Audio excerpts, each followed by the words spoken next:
பழங்கால இந்திய கிராமம். சூரியன் உதயமாகும் நேரம். பசுமையான வயல்கள் மேல் மெல்லிய பனி மிதக்கிறது. இந்த ஊரில் ஒரு இளைஞன், பெயர் பாரி. எளிய போர்வீர உடை, அமைதியான கண்கள், கையில் மரத்தடி, வீரமும் பணிவும் கலந்த தோற்றம். குழந்தைகளோடு சிரித்து விளையாடும் அவன். மரங்களின் இடுக்கில் விழும் சூரிய ஒளி இந்த ஊருக்கு எந்த ஆபத்தும் வராது என்று எல்லோரும் நம்பினார்கள்.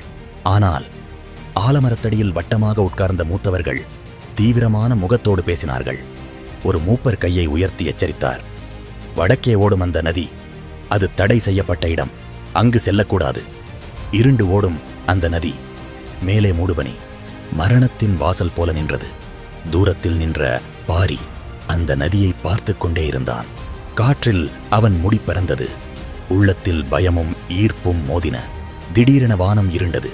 மேகங்கள் குவிந்தன. மங்கலான மின்னல் ஒளிர்ந்தது.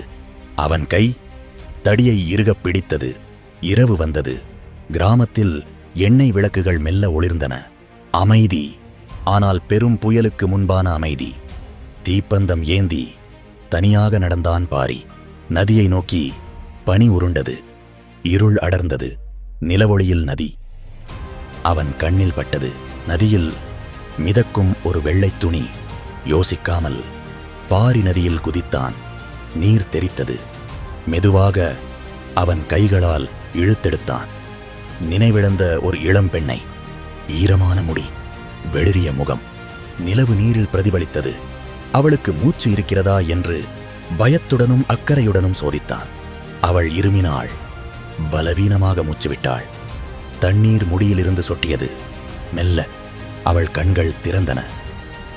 நெருப்பு ஒளியில் மங்கலான பிரகாசம். பாரி அவளை தூக்கினான். பாரி அவளுடன் நுழைந்தான்.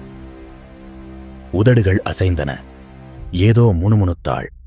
அருகிலிருந்த எண்ணெய் விளக்கு காற்றில் அணைந்தது. திடீர் இருள்.